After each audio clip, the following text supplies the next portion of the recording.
Greetings and welcome to the Elephant TV. My name is Joe Kobuthi. Today I'll be speaking to Leonard Wanyama. Mr. Wanyama is the Regional Coordinator of East Africa Tax and Governance Network. Karibu, Leonard, to the Elephant. Thank you very much, Joe. It's a pleasure. So, Leonard, to get this conversation starting, how Kenyans, moved towards the Kenyan colony, particularly around tax, was something that is bitter to them, and I think that's something that is still part and parcel of our psyche towards paying taxes.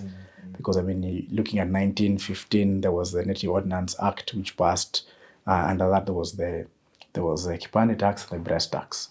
So where men were required to pay breast tax for the number of women in their communities, but also they were paying also Kipande tax. So and since they didn't have that money, they were forced to move to the cities or to work for the British in their plantations so they can get the coin to pay taxes. What would you say as someone who's in the tax space? How has this history evolved and how does it play out today? So for me, whenever I think about tax historically, it takes me back to my political science 101 class. They'd tell us that state formation, you had to have the people, you had to have the territory, you had to have some legitimacy and common law, and then a state would have coercive means to have the authority to threaten or protect people, whether it's an army or police. Now, what never came out and what is essentially what happened to us, it's just that no one or not many people kind of joined that dot, is that all this is for the purpose of taxation, or the gel in terms of putting all these people together, maintaining or determining that territory, and so forth, is all about tax. Because once you have the tax system in place, you have a state forming. Now, for instance, in our history, it's all through a coercive process, whether it's by intimidation or through violence, and hence our state formed itself in a very coercive and violent process, not only just by beating people and moving them around, but also in terms of getting the resources to make it a sustainable colony. And so over the years, this process essentially has never really included the people in that process. And so in the sense of Kenyan history, then you look at our constitution today, the revolutionary aspect of the constitution is the fact that it determines and insists that there is some form of public participation in revenue generation, allocation, expenditure, and so forth. Because that is a bit of the process of redressing that history throughout the formation of Kenya as a country. We come back to the constitution, but just to walk you back slightly, political science 101, Kenya was an extractive state. Yes. The logic of Kenya as it was built by the British was to extract resources from the natives, but also from the land, out of Kenya to go into what they call the global north. Today we're having a similar debate, but it seems still part of that trajectory, where I think in 2014, Oxfam released a report saying that every year $44 billion comes into the continent, but around 192 billion leaves the continent. You have just mentioned to me earlier that the estimations in East Africa is 1 billion leaves every year. How is it that to date we are still yet to address these kind of loopholes? Because we have never addressed the economic structure of the post-colonial state. You look at the design of roads, look at the design of infrastructure, placement of towns, and so forth. It has never really shifted. And so the extraction is still happening. Essentially, part of the development discourse has to look at how they need to change the value chain system to show or to address the needs of the people. So for instance, I used to work at a place where we'd ask, why is it that the abundant maize harvest in Tanzania can't reach people in northeastern Kenya, yet we are in the same regional block. Or vegetables from Kitale have to struggle to reach Turkana because there's no road and so forth. So there is a conversation that we need to have in terms of what is the value chain and where are we supposed to be supplying this. And across that value chain is also an accompanying tax system. And so essentially we are in an extractive economy, colonial, post-colonial, or so forth. The structure, the economic structure has never really changed. Now, that value chain, if we change it, then we start addressing the needs, the economic needs, the nutritional needs, and so forth of people across East Africa. And so it is no surprise that funds move out that way, because even the financial system is somewhat geared that way. Because again, there are preferences for multinationals, there is added advantages, and so it won't be a surprise that a lot of this money leaves the region or the country. What is interesting is the place of what I'd call legal money leaving the region or the continent at large. So when we talk of illicit financial flows, these funds where we would say that there's the legal money and there's the immoral money that leaves. The illegal money I'd call corruption and criminal enterprise. But now there's the immoral money that lives in that. You're not capturing the revenue that you need for service delivery needs. So what happens is you have created loopholes where countries or companies or entities that are aggressively seeking to avoid tax can whisk away money that should actually be going to help some of your service delivery and social welfare needs. And so that whole cosmos of money leaving is what we call illicit financial flows, and where we keep addressing through activities in the tax justice movement in the region and the continent as a whole. Speaking of international financial flows, particularly around the development space, there's also been an argument that has been placed that this money is leaving developing nations and it's going to rich nations.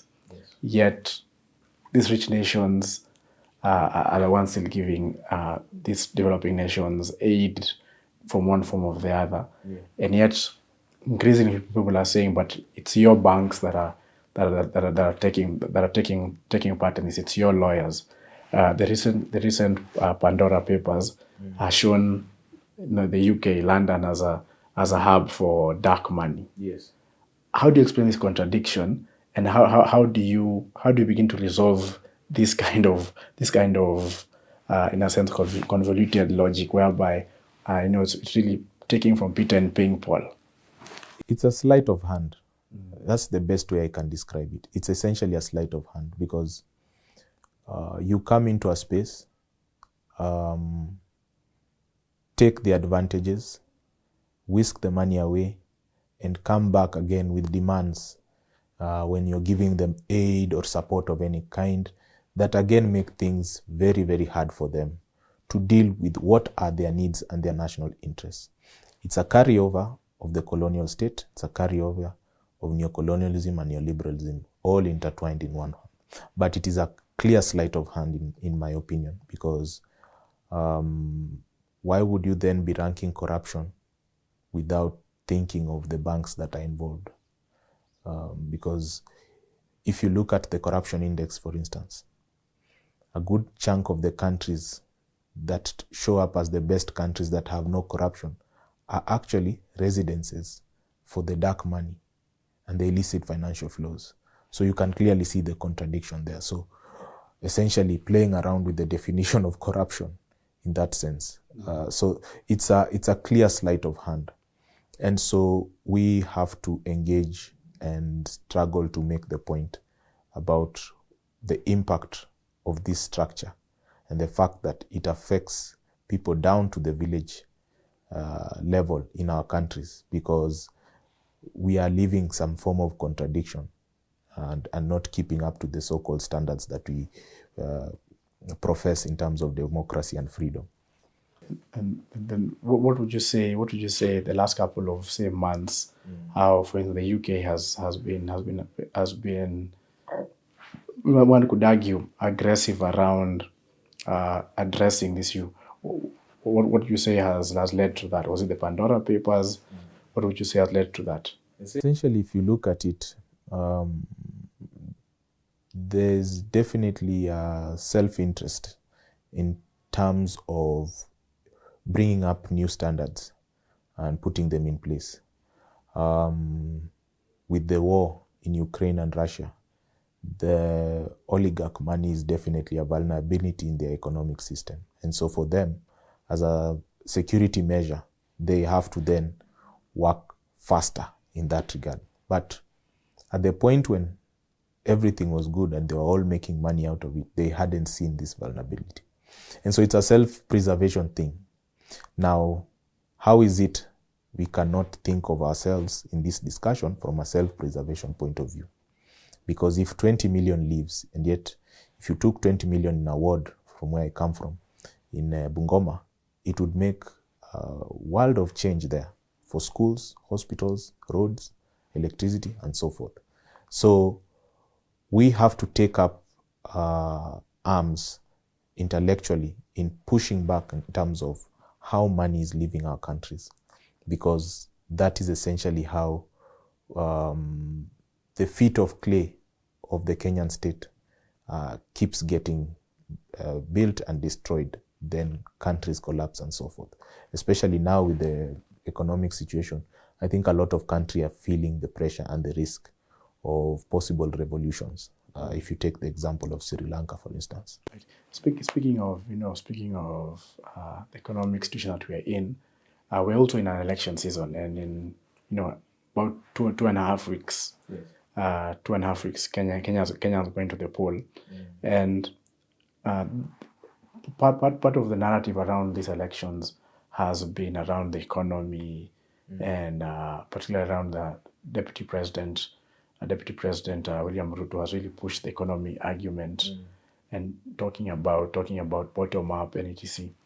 And even as they have also got onto that, and they're trying to also cobble up economic imperatives towards influencing the voter to pick whichever side of the divide.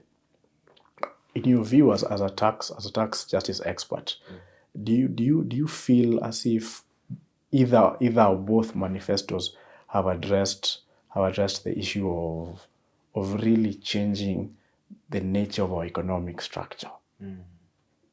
And and to that extent also having an imperative around a fair tax regime. Do you feel like either one of the manifestos has addressed that? So I would say in the context of the election, because I see this as an evolutionary process, as I mentioned about the Constitution, we've had almost a 20-something year conversation about rights. The conversation that's now here about the economy is the conversation about responsibilities. And so to me, it comes as no surprise that they all fell back to talk about the economy, whether they speak about it very specifically or whatnot. That conversation about the economy is ripe because we now have to shift to the responsibility. Who does what in order to ensure development coming into place? I would say for both, they are in some kind of contest to push the country into I describe it as a fiscal democracy. Better practices and new standards that would fit the Kenyan context, and thereby get to the point of fair taxation, because whichever of them comes into power, they will have to address questions of public participation. They will have to address questions of gender. They'll have to address questions of devolution. And so obviously based on their political formation and baggage, it would play into the policy. But nonetheless, it would be the next step into, as I've described, the fiscal democracy. So the standard about how much will go to the counties, that is something that's very interesting to see. For me, especially, whoever can deliver that moves the needle forward. The question of how we raise taxes and ensure services are delivered. So if I am a person selling my wares in a market, when I give out my 100 shillings and I get my receipt, when do I get the toilet in the marketplace? How fast? How accountable are they to me? How empowered am I? Is it going through a process of the rule of law? And those would be human rights-based principles infused in your tax policy. So it's a serious space of contestation, where, for instance, we will then see more of whether we'll have small efficient governments or big governments that cater in terms of maybe social welfare and whatnot. So that is just going to be a constant push and pull for whichever government coming after this one, or coming after this conversation. So for me, I see it more as an evolution. And for citizens, it's important for them to think very hard in terms of who will be delivering those things to them. Your MP is very important. They determine the legislation on finances, down to the Committee on Finance and Planning, budget, and so forth. Your senator is also very important because he oversights the governor.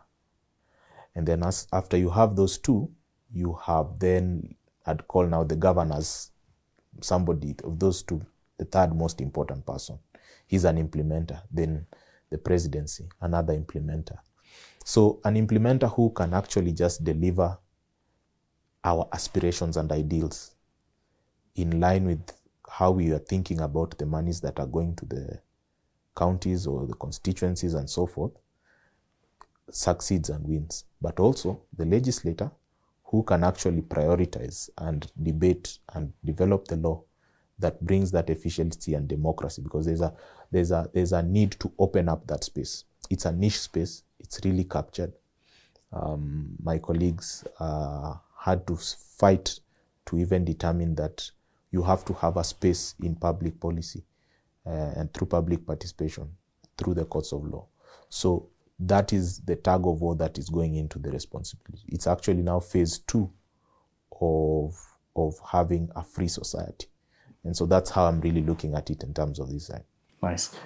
You mentioned the Constitution, how the Constitution has really opened up the space. We have Chapter 6, Chapter 4, Chapter 11 on devolution, public finance.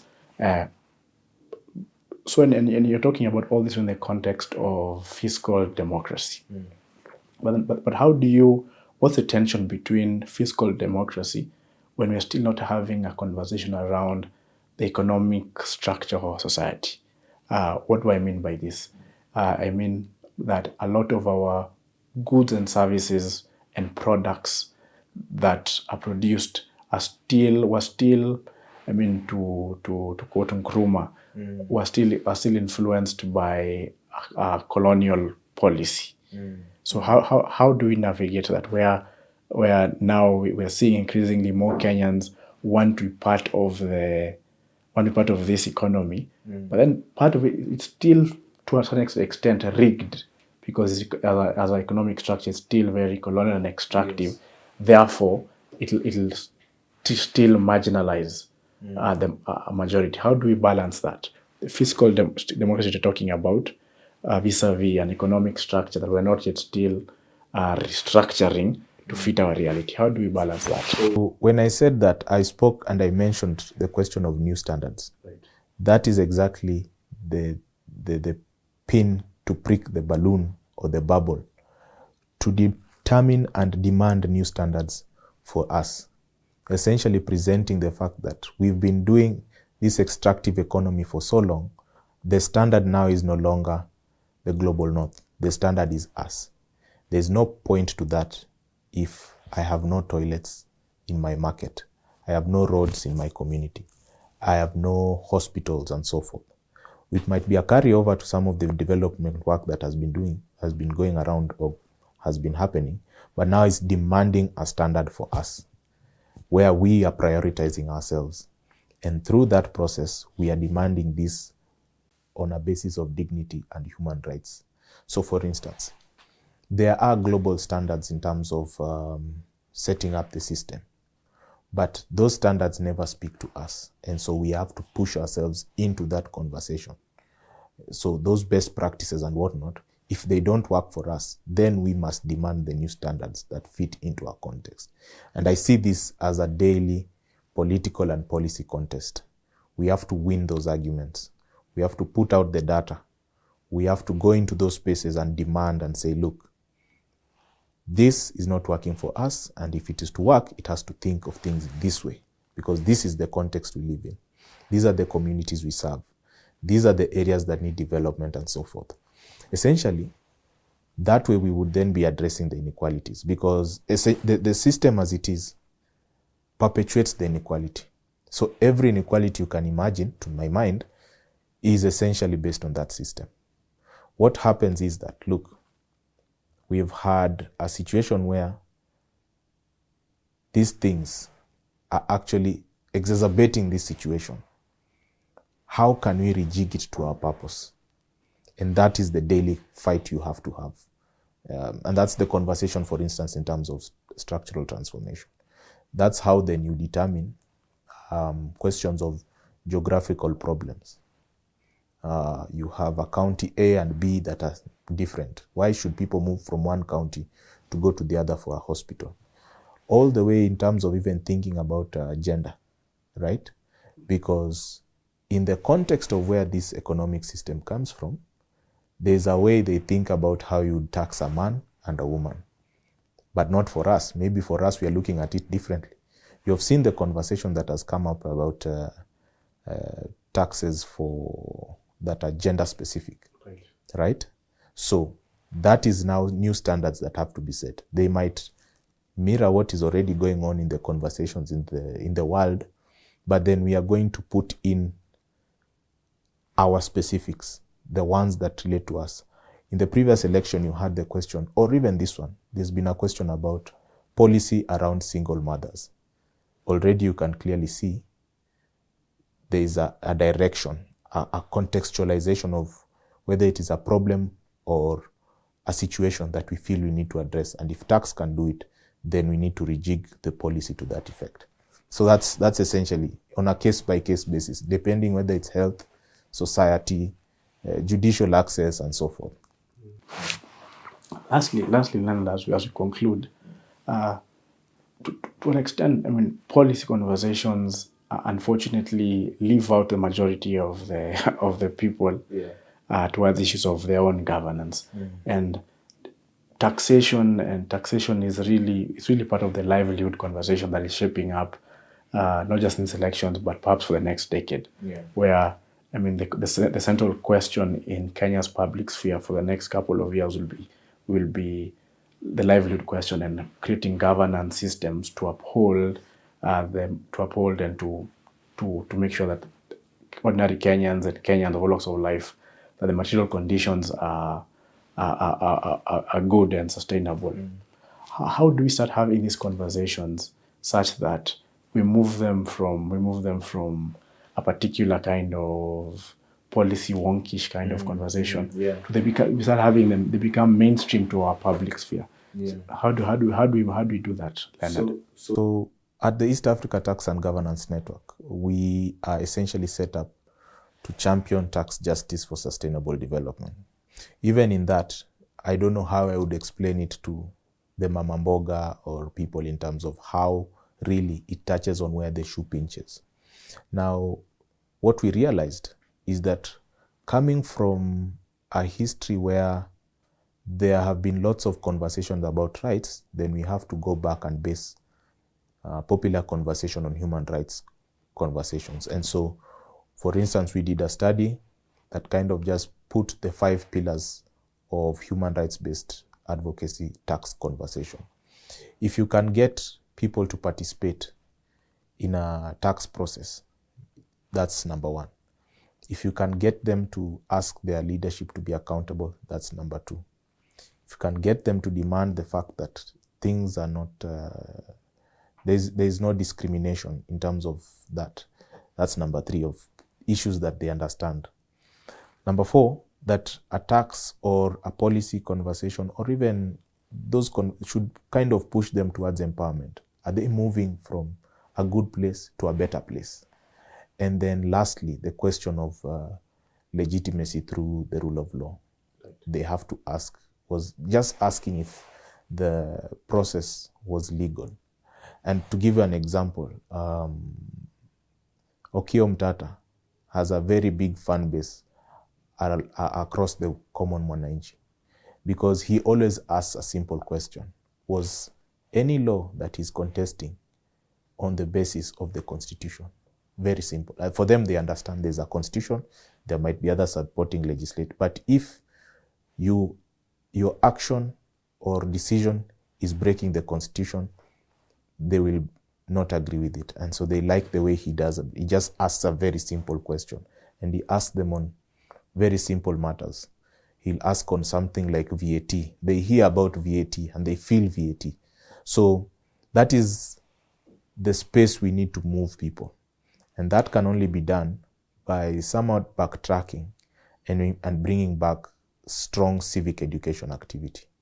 Because I think with the constitution, what happened was that we were like, we need to give capacity to the people implementing the new constitution. And then we kind of forgot that the people also have to come along with the constitution so that they can ask these right questions. So essentially that civic education that built people to the point of the constitution that is there now needs to come back so that it can build these people to ask the right questions, to participate, to look forward to go to the next baraza. Because, or even the town hall, we see town halls now as a media production, but these things should be happening more regularly without media organization. Yeah. If your chief calls you, you get the urgency to go and stuff like that. Then obviously, when I was talking about non-discrimination, what does it mean in terms of just a simple question like having girls and boys in school at the same time? What do they need? You can have a local program where you say everyone gets shoes and socks during the rainy season. At least jiggers don't touch their feet and they are all in school, because they less time going to hospital or sitting home and whatnot. Or the food thing, the food programs that are in schools today. That's non-discriminatory, and that's the idea behind it, right? Things like that. So that civic education really needs to come back, because that is the one that activates the people to tell them, look, we have to implement this law, and that way we start rejigging the process so that it suits the context and the problems that are present in society. Finally, Leonard, you talk about fair tax regimes. Conversations even now in this election season. Particularly around Kenya Kwanza, conversation around state capture, how individuals take the state and they manipulate policy for their own benefit. Some of its policies, tax policy. So we see owners of capital or people who have links to the state, who have businesses, have better tax incentives to do certain things, or tax waivers to do certain things. And we have seen this with individuals within the state who own things and they didn't pay a certain tax or this or that. So but unfortunately for the majority of Kenyans, the tax five types of license, which is actually a tax for him to start a business that may, and still constantly be disturbed by, this is Nairobi, be disturbed by CCT, there's the city council, which in a sense they say it's a kind of tax that they collect. They say call it protection tax, etc. How then do we start? What do we need to do to one create within the legal space? Within the legal space, create a fair tax regime such that for any society, for the dispossessed, marginalized, and alienated, that we're able to lift them up. But then two, how also do we protect them from illegal taxes? So for instance, when the police go and collect money from matatu operators. They say lipa ushuru. They say pay your tax. When city council kanjo, as we call them in Kenya, when they go to shops and bazaars and restaurants, and they say, listen, we're coming to collect a fee. They in their minds, that's a tax. How because these are two competing things. How do we fix the taxes on the small person, but also how then do we secure what in Kenya where it has become the illegal tax. It's really extortion, but Kenyans know it as tax because it's called protection fee, largely by the police, by the council officials, in some counties by the county officials. Again, maybe not as much, but in some spaces also gangs, etc., like the Mongeki. How do we synthesize this? That is a very good political question that we cannot avoid. Now, it may surprise you that when you ask a Kenyan, or if you do a survey, what is the bigger problem we have here? They'll tell you number 2 is corruption, and number 1 is tax evasion and tax avoidance, because of how permissive it is. Because for them, corruption is the theft from government. But when it comes to evasion, everyone is doing it, right? So you're sitting at a market, you pay the 100 shillings fee protection, but that means you won't pay the official fees. Right. You see? So there are those layered contradictions and paradoxes that can only be dealt with politically. Because the same way this fella is avoiding it at the marketplace, at the top, the other gentleman is getting an incentive in a political way, maybe as a kickback for financing a political campaign and so forth. So there is a serious political problem and a political issue we have to address in that sense. So it could be through goodwill, it could be through a policy change, a regulatory change, but this is essentially the mechanics of politics of tax that you have to be engaged in. Take, for instance, in the case of markets, every time they do that, you've been seeing in public people actually market protests, I'd call them that. They go to the market and they shut them down. Like, hey, we've been paying the toll and the toilet is still not here.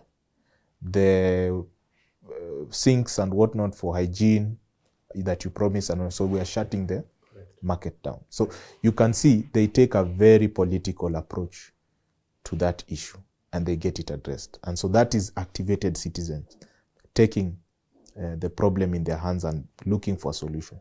The same has to work out at the top.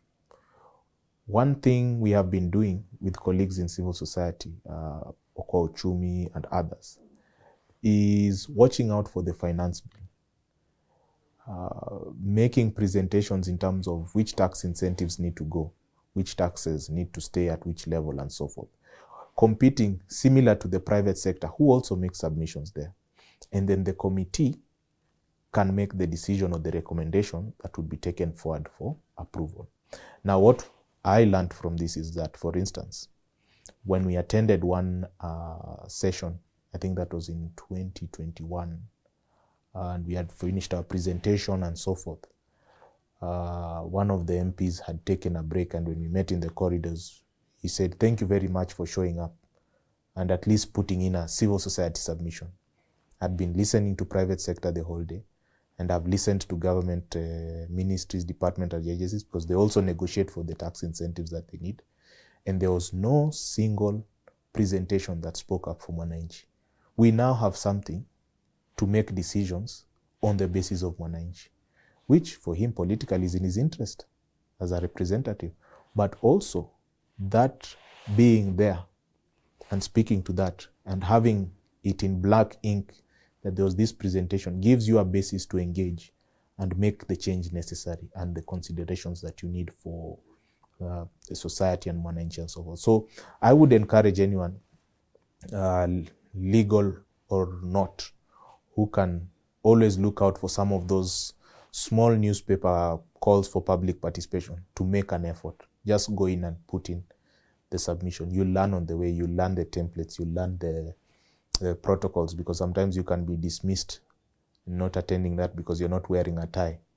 But that's just a small hurdle. As long as you can put in that submission, it helps.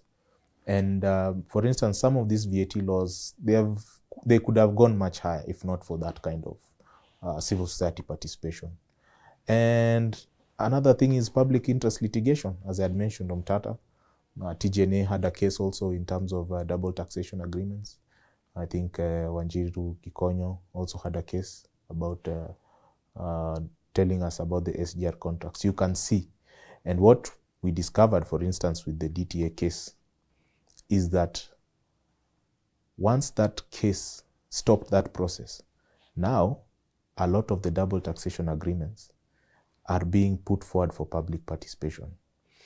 Not as many people might put in submissions, but at least now it's a wider pool of people who can at least make that submission and say, hey, this treaty needs to change this way, and so forth. Thank you, Leonard, for your time here. Thank you. It's a pleasure. Asante sana.